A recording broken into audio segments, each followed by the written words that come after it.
favor. Meus queridos, as decisões erradas, elas têm um preço, uma consequência, como tudo tem uma consequência e um preço. Então, Jesus conversava com os discípulos e os escribas e fariseus. Não precisa o irmão colocar o verso que eu vou citar, no capítulo 15 de Lucas, a partir do versículo 1, os escribas e fariseus condenavam Jesus por ele ser atencioso com pecadores, com prostitutas, ladrões. E o propósito desta parábola que Jesus conta, como das duas anteriores a ela, da ovelha perdida e da dracma perdida, é falar da necessidade do arrependimento, falar da necessidade da busca do que se perdeu. E esse filho mais novo, num momento infeliz, pede ao pai a sua parte na herança. O pai poderia dar ou não, mas ele resolveu dar. Repartiu a parte, entregou a ele aquilo que ele tinha direito. A herança ele deve ter transformado, vendido, transformado para poder ir embora, transformado em dinheiro. A primeira coisa que ele fez no seu egoísmo foi quebrar um mandamento, que é honrar pai e mãe. Ele desonrou o pai, porque um testamento só tem validade depois da morte do testador. O pai ainda estava vivo.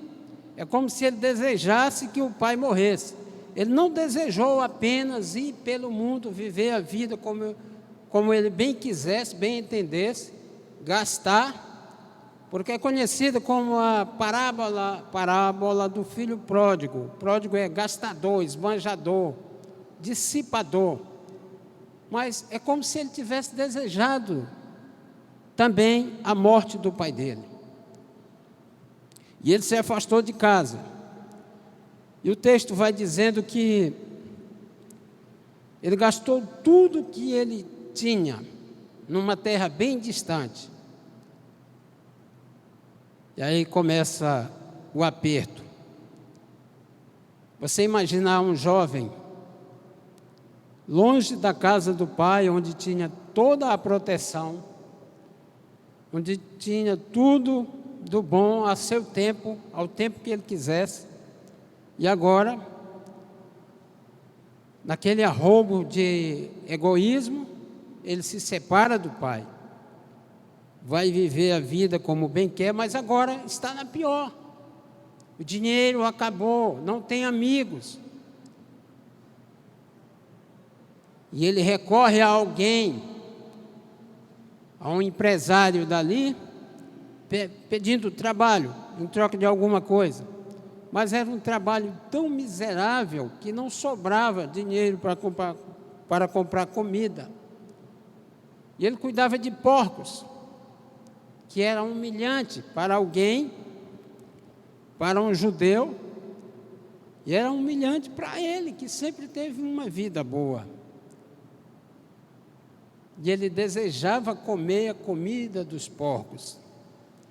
Daqui a pouco eu digo para você o que isto significa.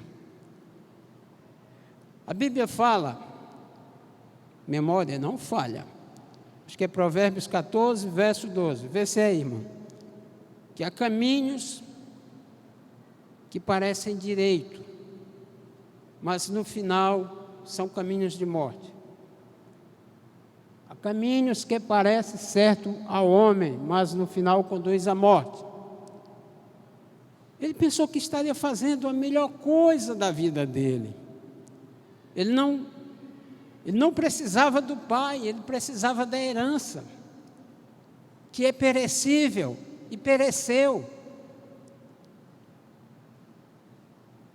E naquela dificuldade tremenda, ainda bem ele se lembrou da casa do pai dele, ainda bem ele fez o que é necessário que todas as pessoas façam.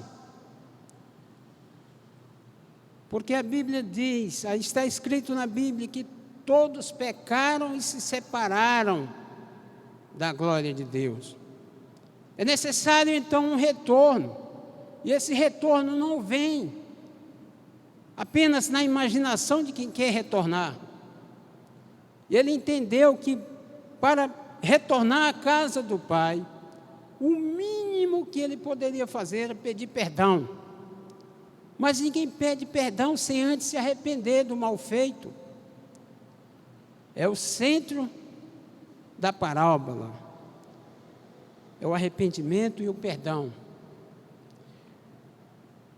Eu quero que você pense nesta mensagem, não como a mensagem do filho pródigo. Foi há tanto tempo atrás, era apenas uma parábola contada por Jesus, então é valiosa. Mas pense na condição de pecador, de pecadores que nós somos, eu, você, e temos a necessidade de nos arrepender, porque não é fácil viver distante da casa do Pai, mas ele ensaiou, e ele pensou, como nós já lemos, na casa do meu Pai tem comida com fartura, e até os empregados passam bem. Eu não vou ficar aqui, eu vou voltar, e vou dizer para o meu pai: Pai, me perdoa, eu pequei contra os céus e contra ti, eu não mereço mais ser chamado teu filho. É isso que o pecado faz, ele nos afasta do Pai, nos afasta do bem. E ele decidiu e foi.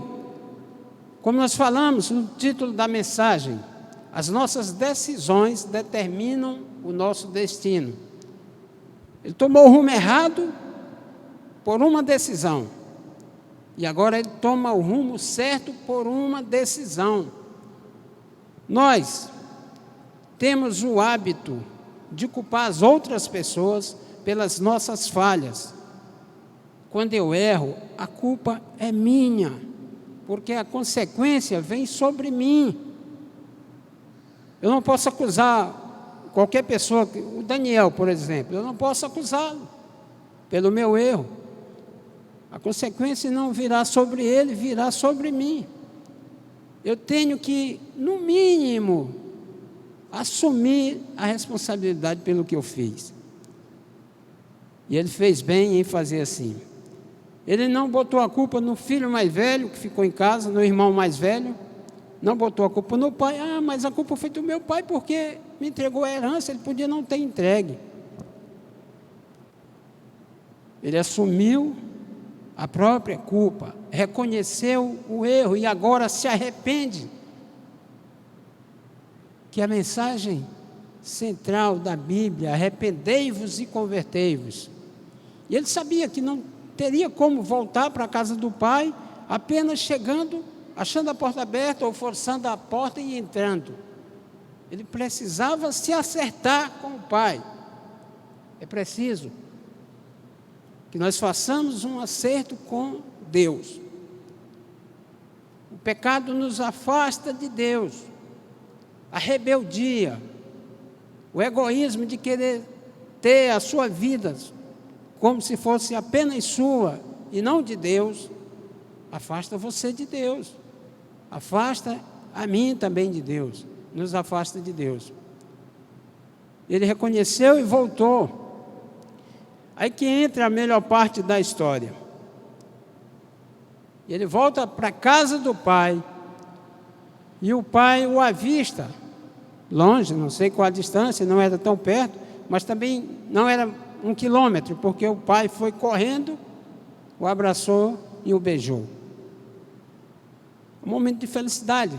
Aquilo que ele tinha ensaiado, ele poderia até nem dizer, Porque o pai, quando viu, já o perdoou. Mas ele disse, ele falou para o pai aquilo que ele planejou, ele pôs em prática o planejamento.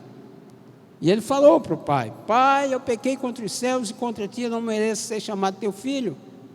Mas o pai já tinha perdoado, nem ouviu direito isso. Já chamou os servos e pediu uma roupa nova que o caracterizasse como filho dele, como dono daquela casa. Pediu um anel para o qualificar como Senhor, e sandálias, indicando a liberdade, não era mais escravo, porque o pai sabia que na condição que ele estava voltando era uma condição de derrota, mas agora ele está recuperado. E o pai anuncia uma festa, traga aquele novilho cevado, aquele novilho gordo, que nós usamos em ocasiões especiais. Essa ocasião é muito especial. Mas aí aparece outra personagem, que é o filho mais velho, aquele que ficou, aquele politicamente correto.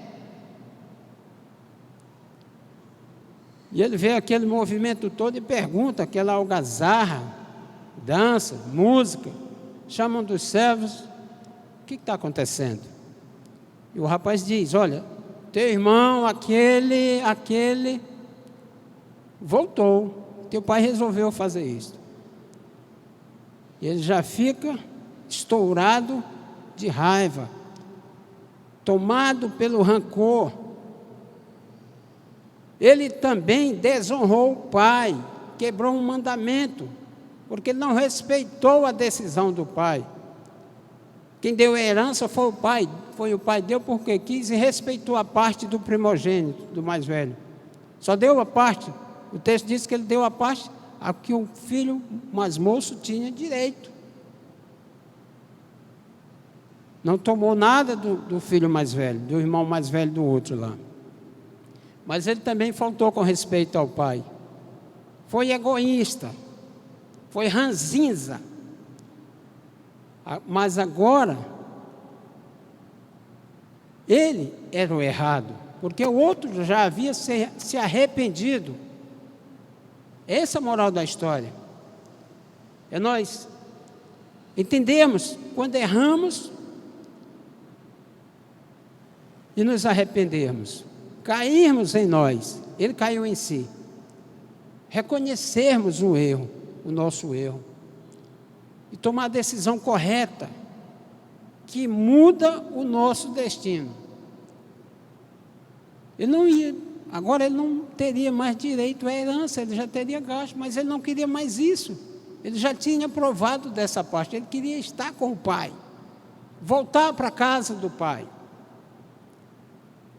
E o outro não aceitava, o irmão mais velho não aceitava.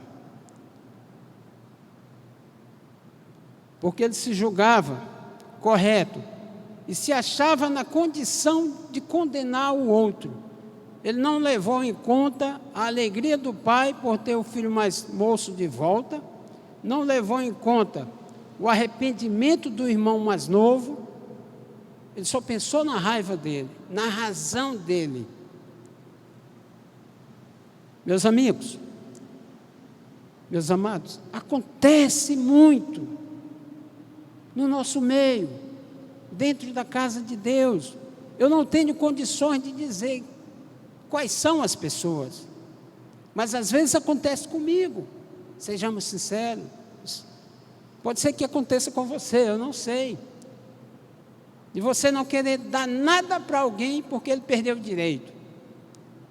Você quer aplicar a dureza da lei, o julgamento severo. Não existe perdão.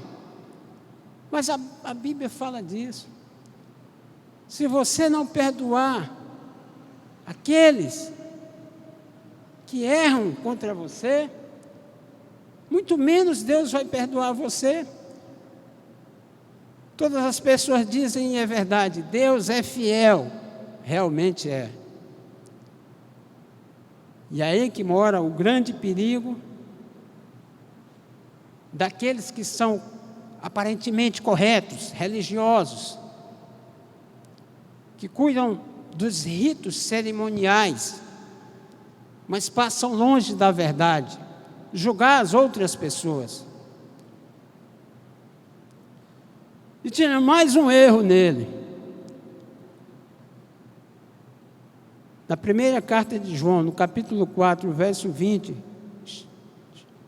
o chama de mentiroso. Porque ele não amava o irmão. Então ele também não amava o pai. Às vezes, não posso dizer quem, ou melhor, não sei quem, mas acontece, é comum no nosso meio. Nós não amamos A ou B, porque não nos favorece. E nós confundimos o gostar com o amar. O amar é mandamento. Aí somos desobedientes. Deixo-vos um mandamento, ou vos mando, que amem uns aos outros. O irmão mais velho não queria amar aquele que para ele ainda era pecador. Ele não admitia o arrependimento do irmão, não admitia o perdão do pai. Ele era a lei e o juiz. Meus amados, para condenar alguém é muito fácil quando nós não olhamos para nós mesmos e nem olhamos para Deus, não olhamos para Cristo Jesus. Nós não podemos anular o sacrifício de Cristo na cruz. Ninguém pode anular. E quando nós agimos assim, não perdoando as pessoas porque erram, se nós também erramos, nós dizemos não para o perdão de Deus. Por que eu vou perdoar alguém que mexeu comigo, que me ofendeu, que agiu errado, embora não tendo mexido comigo, mas agiu errado? Existem muitas pessoas que, à semelhança do irmão mais velho,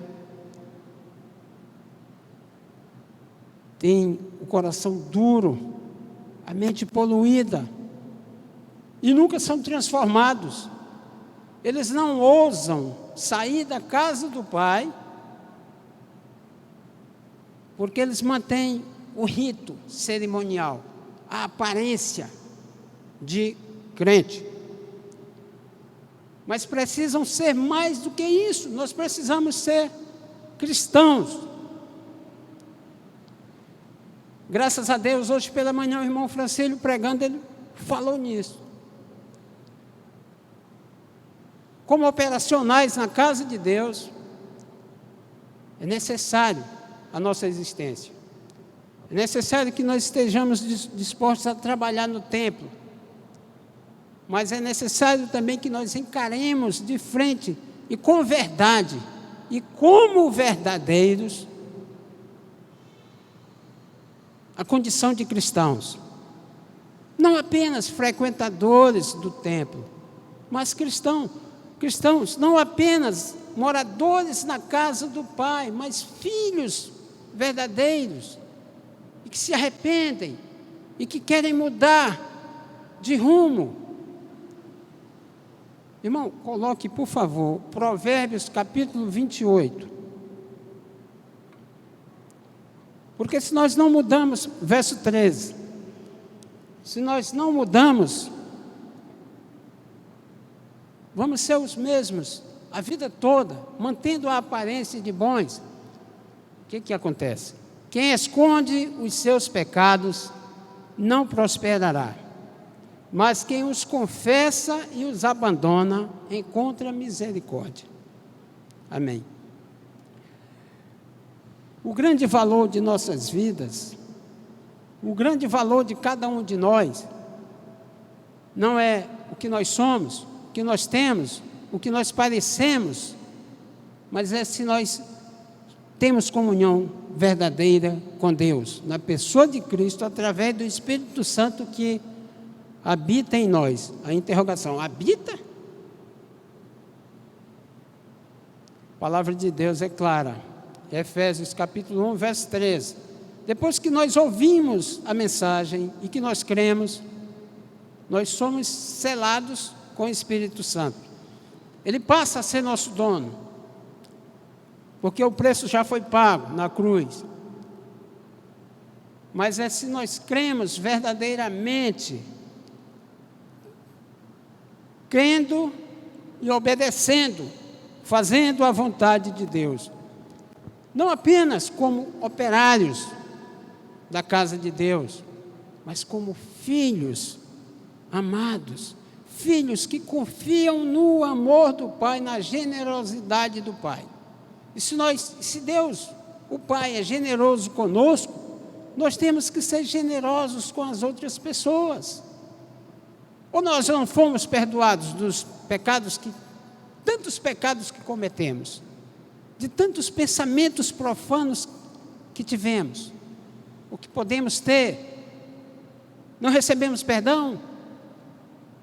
Nós não podemos julgar a capacidade de Deus perdoar, o perdão é dele. Então, a semelhança do irmão mais velho, nós não podemos querer bloquear o perdão de Deus na vida de alguém. Todo mundo erra, todo mundo peca, a Bíblia confirma isso. Cristo foi tentado e não pecou jamais, é o único. Se falar nos grandes nomes da Bíblia, todos pecaram. Apenas Cristo não pecou.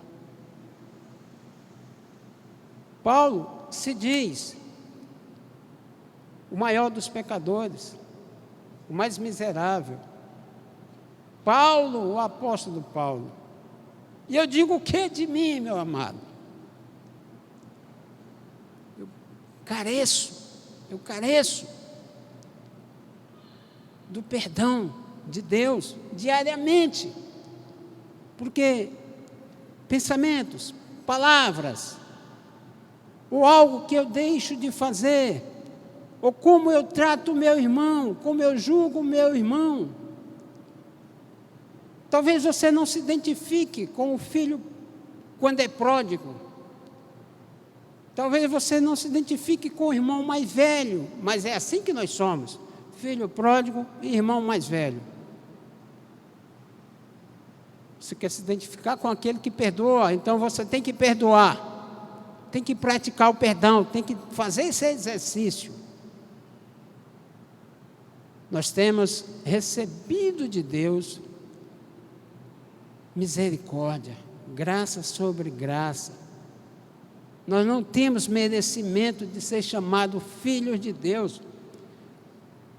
Jesus pagou com a vida, com o corpo. E se eu não sacrifico a minha vida, o meu corpo, é só blá blá blá. Porque é necessário que eu seja, como a palavra diz, imitador de Cristo.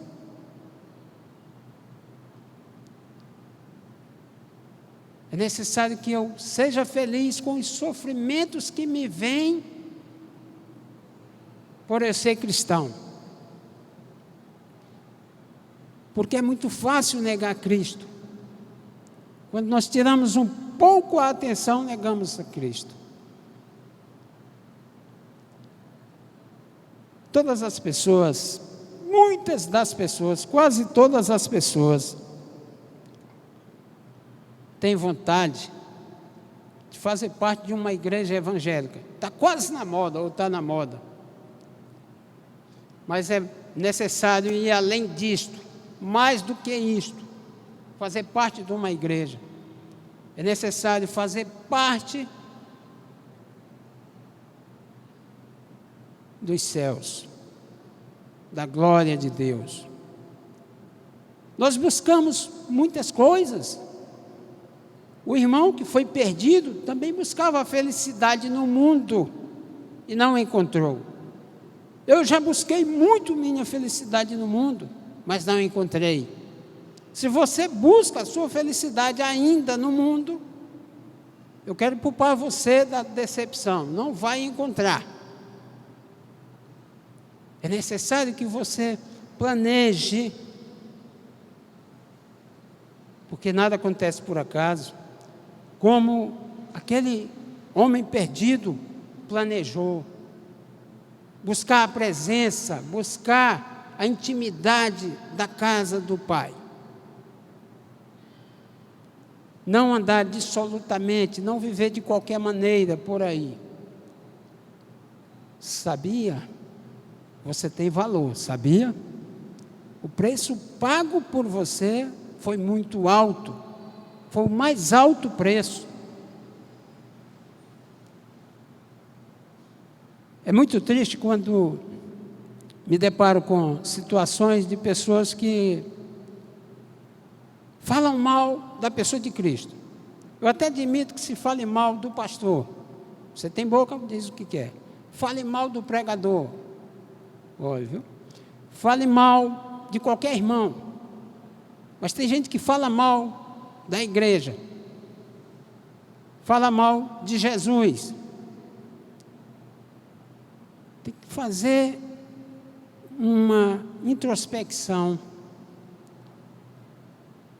uma mudança verdadeira, como essa que aconteceu com este jovem, de dentro para fora. Não adianta mudar a roupa. A qualquer momento eu vou ter a necessidade de me desfazer dessa roupa. E aí eu deixei de ser crente? Mudança verdadeira, de dentro para fora. Porque em qualquer lugar que você estiver, em qualquer situação que você estiver, vai causar efeito na vida de quem vê você. Então, quando Deus nos chama para o arrependimento, nós não podemos dizer, eu não tenho do que me arrepender. Então você não nasceu. Então você não está vivo, se achar que não tem do que se arrepender. O irmão falou hoje sobre Nicodemos. E Cristo disse para Nicodemos, não te admires se eu te disser, é necessário nascer de novo. É necessário se arrepender, tomar o rumo certo, abandonar o erro. E você tem uma consciência que Deus lhe deu, e deu uma condição inteligente de julgar as coisas. Essa condição inteligente chama-se discernimento. Você não é besta. Você sabe quando erra, eu sei quando erro. Eu só preciso, você também só precisa saber que todas as vezes é necessário tomar o caminho de volta, o caminho correto, se arrepender primeiro. Como é que eu vou conseguir perdão se eu não me arrependo? E aí, como um pai humano, se meu filho chega para mim e disser que se arrependeu, pela aparência eu julgo e aceito. E agora nós vamos para uma questão mais difícil, que é com Deus, tratar com Deus, que é onisciente. E aí, se não houver verdade na sua aparência, não vai ser perdoado. Irmãos, eu tenho o seguinte pensamento. Nós achamos, quando nós nos afastamos de Deus, sem ter consciência, nós achamos, sem ter consciência que achamos, nós achamos que Deus não é nada. E nós achamos que Jesus não resolve a nossa questão de vida eterna. Mas a palavra diz que em nenhum outro há salvação. E aí, vai fazer o quê? Vai ficar todo o tempo triste, com remorso, porque errou, mas não vai se arrepender? A culpa não é sua, porque a Bíblia diz que existe uma escolha, bem antes da fundação do mundo. Mas Por que então que nós, se houve uma escolha, por que nós pregamos a palavra? É necessário que haja uma revelação dessa escolha por meio da palavra. Foi para isso que Cristo veio.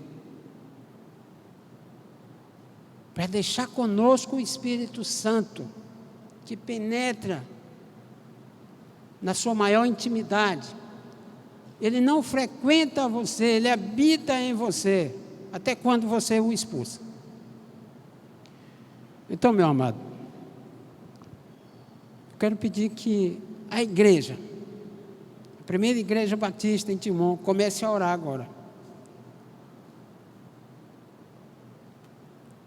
Porque eu tenho certeza que nesta noite tem pessoas que precisam confessar publicamente o seu arrependimento, o seu retorno para os braços do Pai.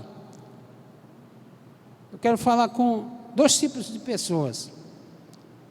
Primeiro, para aquelas pessoas que nunca fizeram um acerto com Deus, que ainda em tempo nenhum entregaram suas vidas para Jesus, o Salvador. Aproveite, o dia é hoje. Ponha em prática aquilo que tantas vezes você pensou, aquilo que tantas vezes você planejou. Olhando daqui eu não sei quem é, mas deve ter alguém, e se tem, o Espírito revela, o Espírito vai em você e diz para você, está falando na sua consciência, mas é necessário que você ponha-se de pé, ponha em prática o seu pensamento, o seu plano de se acertar com Deus. O outro tipo são aquelas pessoas que já estiveram na casa do Pai, já tomaram uma vez essa decisão, mas foram para o mundo como o filho pródigo. Se você já foi um habitante da casa do Pai, já teve comunhão com o Pai, com Deus, e hoje está afastado, hoje é o dia de você se arrepender. Enquanto a igreja ora, você vai pensando se vale a pena continuar onde você está. Enquanto a igreja ora, você vai decidindo e pensando que nós falamos desde o início, que as nossas decisões determinam o nosso destino. Existe um porvir, uma vida eterna. As coisas acontecem de repente, mas isso não é por medo que você vai tomar essa decisão, se você tomar. Você deve tomar a decisão baseado no amor de Deus, na misericórdia que Ele tem para você, na mão estendida do Pai. Eu vou começar a pensar no encerramento dessa mensagem. Não sem antes perguntar, quem é a primeira pessoa que nesta noite toma a decisão de voltar para a casa do Pai? Se você está afastado, se você precisa tomar a decisão que você ainda não tomou, a igreja está orando por você. Eu vou insistir mais um pouco, porque é necessário, é tão valioso. Existe um chamado de Deus para você, para a sua vida. Não pense que você não merece, eu também não mereço. Realmente você não merece. É a bondade de Deus, é a misericórdia de Deus sobre nossas vidas. Então eu quero chamar você, pela última vez, a igreja está orando. Se tem alguém aqui que quer retornar à casa do Pai, ou que quer tomar a decisão pela primeira vez, o momento é esse. Creia, Deus é com você, mas a decisão é sua, porque o destino também é seu. Amém, igreja? Então eu vou estar orando, agradecendo a Deus, encerrando aqui, agradecendo pelas nossas vidas. E ainda tem a oportunidade, você ainda tem a oportunidade, durante a oração, se você tomar a decisão, você pode levantar-se e vir até aqui. Nós vamos novamente orar por você. Fique à vontade. Bendito Deus e Pai do nosso Senhor Jesus Cristo, Deus de misericórdia, Deus de amor, Deus de infinita bondade. Senhor, nós te agradecemos por esta noite, porque o Senhor tem sido misericordioso conosco, tem sido infinitamente bondoso. O Senhor não tem olhado para os nossos defeitos, não tem nos tratado com justiça como nós merecemos, senão estaríamos mortos. Mas o Senhor tem insistido conosco, o Senhor tem nos amado, nos perdoado, nos renovado a cada dia. E agora nós queremos te pedir, Senhor, nós, a tua igreja, pela vida das pessoas que necessitam firmar uma aliança contigo, Senhor. Que o teu Espírito Santo trabalhe nesse momento na vida dessas pessoas, para que elas tomem a decisão acertada e declarem nesta noite, publicamente, que estão voltando para Ti, ou que estão chegando para ficar contigo, Senhor. O Senhor é bom. Senhor, abençoa a cada dia mais a Tua igreja que aqui se reúne, meu Pai. Dá força, Senhor, para que nenhum, desde o pastor até o mais jovem, até a criança mais nova, que nenhum venha ter vontade de ir pelo mundo. Que todos nós desejamos cada dia mais, de forma mais ardente, te servir em espírito e em verdade, como a Tua palavra diz. Então, Pai, nos abençoa. Muito obrigado, Senhor, pelo Senhor nos permitir falar em Teu nome para a Tua gente. Obrigado, Senhor, em nome de Jesus. Amém. Acho que na sequência o pastor Edmar.